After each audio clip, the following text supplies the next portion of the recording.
দরকার আছে না নাই? কোরআনের গুরুত্ব নিয়ে কথা বলছিলাম। এই কোরআনের পক্ষে থাকলে কি হবে, কি হবে? কোরআন ধরে ধরে ধরে ধরে আপনাকে জান্নাতে পৌঁছায়া দিবে। বলেন সুবহানাল্লাহ। প্রশ্ন হয়, হুজুর কোরআন তো পড়তে পারি না, পড়তে পারি না, পড়তে পারি না।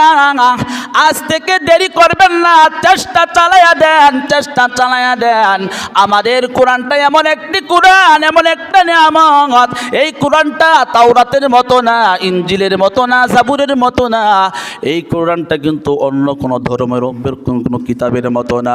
এই কোরআনটা যেই ব্যক্তি পড়তে পারবে না, পড়তে পারবে না, কোরআনের দিকে মহাব্বতের নজরে বান্দা তাকায়া থাকবে আর বলবে, হাযা কালামু রব্বি, এটাই তো আমার রবের কালাম, এটাই তো আমার রবের কালাম। আল্লাহ বলেন, যেই বান্দা কোরআন পড়তে পারে না, কোরআন জানে না, শিকার নিয়তে কোরআনটাকে সামনে নিয়া পবিত্র শরীরে কোরআনটার মধ্যে লাইনে লাইনে আঙ্গুল ধরে ধরে আঙ্গুলগুলা টানবে আর মনের ভিতরে একটা কি করবে, একটা পিপাসিত একটা অন্তর নিয়া, মনের মধ্যে একটা আবেগ নিয়া, ভালোবাসা নিয়ে আল্লাহর কাছে বলবে, আল্লাহ কোরআন পড়তে পারি নাই, চেষ্টা করতে শিকার জন্য। তোমার কোরআনের দিকে তাকায়া থাকলেও ভালো লাগে। আল্লাহ বলেন, ওই বান্দা না পড়ার কারণে প্রতি হরফে 10 নেকি পেয়ে যাবে।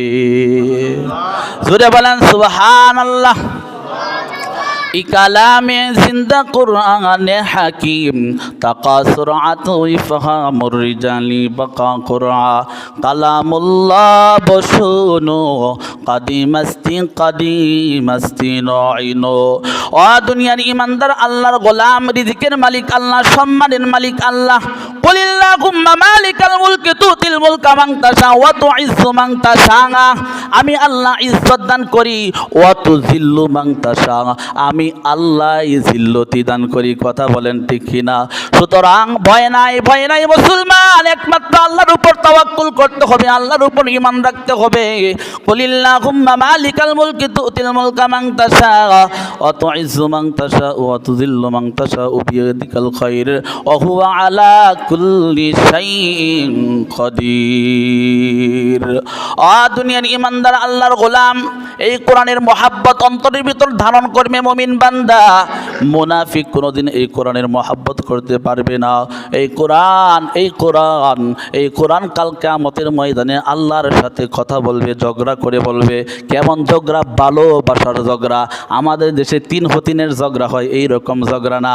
কোরআন আল্লাহর সাথে গর্ব করে এবং কি আবেগ নিয়ে, ভালোবাসা নিয়ে আল্লাহর সাথে ঝগড়া করবে আর বলবে, আল্লাহ সূরাতুল ইয়াসিন, সূরাতুর রহমান, এরকম ভাবে সূরাতুল মুলক, এরকম ফজিলতপূর্ণ সূরা আছে না নাই?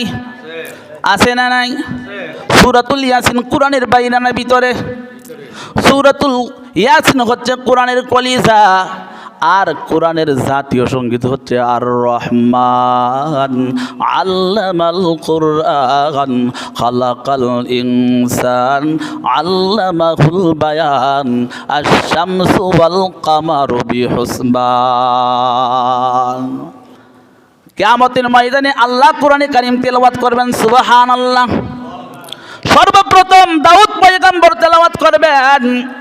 এইরকম আল্লাহ একটা মঞ্চ বানাইয়া দারুস সালামের ভিতরে আল্লাহ বড় একটা মাহফিল বানাইবেন। কোরআনের মাহফিলে, কোরআনের মাহফিলে কোরআনে কারীম তেলাওয়াত করা হবে। সর্বপ্রথম তেলাওয়াত করবেন দাউদ পয়গম্বর। যেই পয়গম্বরের কণ্ঠের ভিতরে আল্লাহ 70,000 কণ্ঠ দিয়েছিলেন। বলেন সুবহানাল্লাহ। পয়গম্বর দাউদ যখন কিতাব তেলাওয়াত করতেন, তখন উড়ন্ত পাখিগুলি এই রকম জোত করে নিচে পড়ে যাইতেন, আর কোরআনের কণ্ঠের কারণে তারা এই রকমভাবে দাউদ পয়গম্বরের সামনে এসে বসে থাকতেন। বলেন সুবহানাল্লাহ। এরকম দাউদ পয়গম্বর হাসরের দিন কিয়ামতের ময়দানে জান্নাতের ভিতরে দারুস সালামের ভিতরে পয়গম্বর দাউদ কোরআনে কারীম তেলাওয়াত করবেন। এই কোরআনে কারীম তেলাওয়াত শুনিয়া উম্মতেরা 8,000 বছর বেহুশ হয়ে থাকবে। বলেন সুবহানাল্লাহ। দাউদ পয়গম্বরের তেলাওয়াত শেষ, এখন আমার আপনার নবী মুহাম্মদুর রাসূলুল্লাহ সাল্লাল্লাহু আলাইহি ওয়াসাল্লামকে আল্লাহ বলবেন, ও বন্ধু, যেই কোরআনটা আপনার উপর আমি আল্লাহ নাজিল করেছিলাম, আপনি এই কোরআন থেকে সূরাতুল ইয়াসিনটা পড়ে শোনায় দেন। বলেন সুবহানাল্লাহ।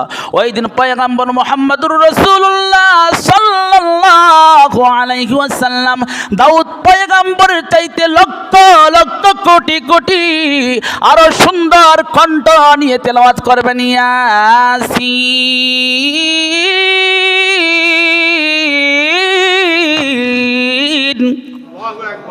ওয়াল কুরআনিল হাকীম।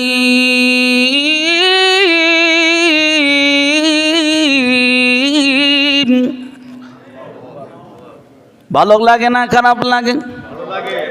এইরকম ভাবে পয়গম্বর মুহাম্মদুর রাসূলুল্লাহ কোরআনে কারীম তেলাওয়াত করবেন। মানুষগুলি 8,000 বছর নয়, 8 লক্ষ বছর এইরকম বেহুশ হয়ে পড়ে থাকবে। বলেন সুবহানাল্লাহ। মুহাম্মদুর রাসূলুল্লাহ সাল্লাল্লাহু আলাইহি ওয়াসাল্লাম তেলাওয়াত করার পর মানুষগুলি 8 লক্ষ বছর এইরকম প্রকম্পিত হয়ে যাবে, পাগলের মতো হয়ে বেহুশ হয়ে 8 লক্ষ বছর যখন বেহুশ হয়ে থাকবে, তখন আমার আল্লাহ তেলাওয়াত করবেন আর রহমান। আমরা পড়ি আর রহমান, আল্লাহ ওই দিন আর রহমান পড়বে না, আল্লাহ পড়বে আনার রহমান। কারণ আমরা পড়ি আর রহমান, তার মানে হচ্ছে আল্লাহ রহমান। আল্লাহ ওই দিন বলবে আর রহমান বলবে না। আল্লাহ কাকে বলবে? যে আল্লাহ রহমান। আল্লাহ বলবেন আনার রহমান, তার মানে হচ্ছে আমি রহমান। সুবহানাল্লাহ। ওরে আনার রহমান।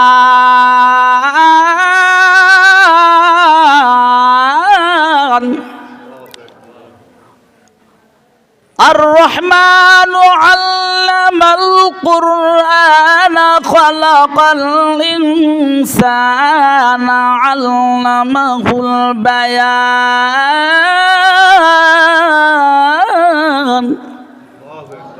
الشمس والقمر بحسبان والنجم والشجر يسجدان والنجم والشجر يسجدان والسماء رفعها ووضع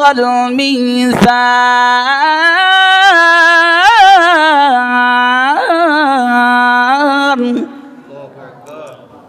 এইরকম ভাবে আল্লাহ তিলাওয়াত করবেন হাসরের ময়দানে। মানুষগুলি আল্লাহর তেলাওয়াত শুনে 1 বছর নয়, কোটি বছর নয়, 8 কোটি বছর মানুষগুলি পাগল হইয়া এরকম 8 কোটি বছর বেহুশ হইয়া থাকবে। বলেন সুবহানাল্লাহ। তো বলতেছিলাম কোরআনের মর্তবা, এই কোরআনের পক্ষে থাকলে জান্নাত পর্যন্ত চলে যাই।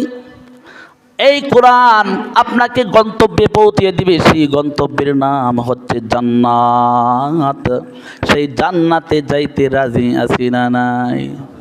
যাবেন তো? জান্নাতে যেতে রাজি আছি? কেউ না করে না জাহান্নামে যাইতাম না, কেউ বলে না হুজুর জাহান্নামে যাই, জান্নাতে যাইতাম না। সবাই দিয়ে জান্নাতে যায়, জাহান্নামে কারা যাইব? এই কথা কেউ কয় না, সবাই বলে জান্নাতে যাব, জান্নাতে যাইতে চাই। কিন্তু জান্নাতের কাজের কথা কইলেই বান্দা আর দ্বারের কাছে নাই, আছে না নাই? সম্মানিত শুনি, এই জন্য জান্নাতে যেতে হলে কিছু ফর্মালিটি আছে, জান্নাতে যেতে হলে কিছু ব্যাপার স্যাপার আছে।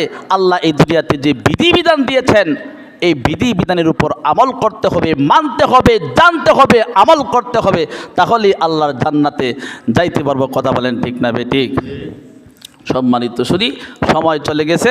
সূরাতুল মুলকের আর মর্তবাটা বললাম না, আগামী জুমায় বলবো। আবার এই কোরআন নিয়ে আলোচনা করব। আল্লাহ পাক আমাদেরকে বুঝার এবং আমল করার তৌফিক দান করুন। সবাই বলুন।